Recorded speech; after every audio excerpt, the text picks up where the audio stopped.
Hello and welcome to State of the Union. I'm Stefan Grobler in Brussels.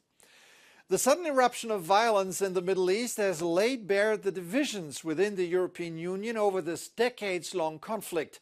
Again, though the EU universally condemned the attacks by Hamas on Israeli towns in kibbutzim 2 weeks ago, Israeli retaliatory strikes against the Gaza Strip did not get unconditional support. This week, EU governments tried to patch things up by finding common ground and, finally, speak with one voice. Not a small feat, given that you had to reconcile the most pro-Israeli member states like Germany and Austria with the most critical like Spain and Ireland.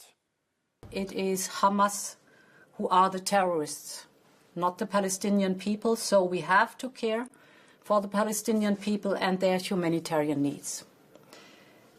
There is no contradiction in standing with Israel in solidarity and acting for the humanitarian needs for the Palestinians. That position, support for Israel and humanitarian aid for the Palestinians, is not rocket science. It's not complicated, and one wonders why the EU went through a week-long cacophony to get there. On a brighter note, EU leaders had reason to celebrate this week, or most of them, I should say. The right-wing nationalist government in Poland, a long-time Brussels nemesis, which time and again had antagonized and frustrated EU leaders over basic democratic freedoms, is about to be removed from the political chessboard. Sunday's elections brought about heavy losses for the ruling Law and Order party and big gains for the pro-European opposition.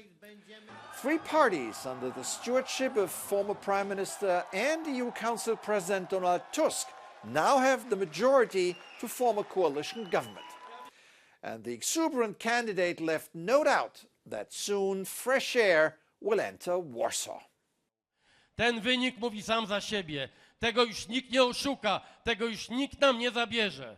Wygraliśmy demokrację, wygraliśmy wolność, wygraliśmy znowu naszą kochaną Polskę. A change of government in Poland could have important consequences for Europe. To discuss this, let's bring in an expert on rule of law issues that have been at the center of all the controversies between Brussels and Warsaw for years. Joining me now is Katarina Bali, Vice President of the European Parliament, Social Democrat and a former Justice Minister of Germany. Welcome to the program. Thank you very much. So, Donald Tusk called the election outcome the rebirth of the Polish Republic. How do you see it? Well, he has a point there because the former government was going down a path of autocracy in abolishing the independence of the judiciary, in concentrating media in its own hands. So it was sort of following the path of Viktor Orban in Hungary. And it is very, very, good and relieving to see that the Polish people chose another path. Tusk will have to manage a three-party coalition, which is not easy, as you know. What will be his biggest challenge?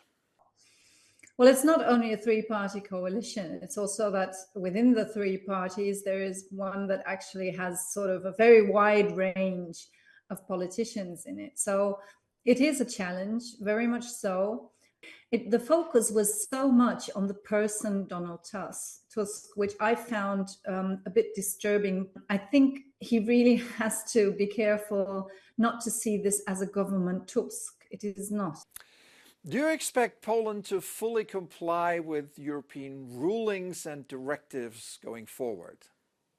I do, absolutely. All three coalition partners will be very much dedicated to democracy and the rule of law. And all of them have said that they will turn back these developments, these autocratic developments. That will not be easy either. So only if they put into place the decisions of the ECJ, that's already something.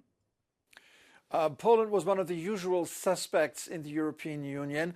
Will the election put more pressure on Hungary now to be more compromising? Or, on the contrary, will Viktor Orban harden his attitude towards Brussels? Well, at least he loses his closest ally.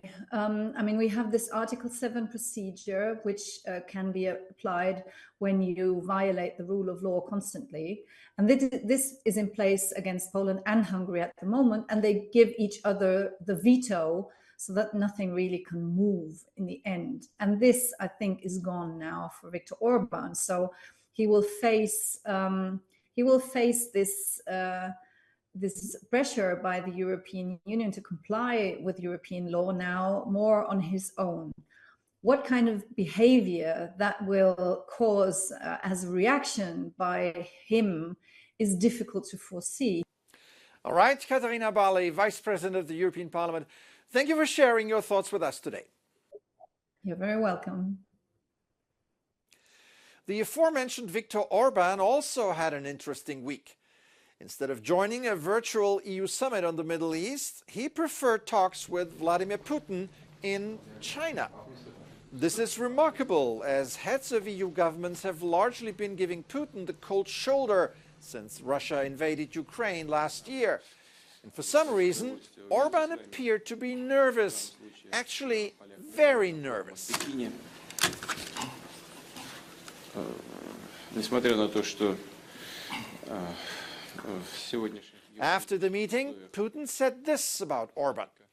The Prime Minister of Hungary belongs to a small cohort of European politicians who know how to defend their interests, do it persistently, in my opinion, quite tactfully. No wonder Orban is more and more isolated in Europe, and right there in Beijing, I'm sure he could feel it. That's it for this edition. I'm Stefan Grobler. Thank you for watching. Have an excellent week.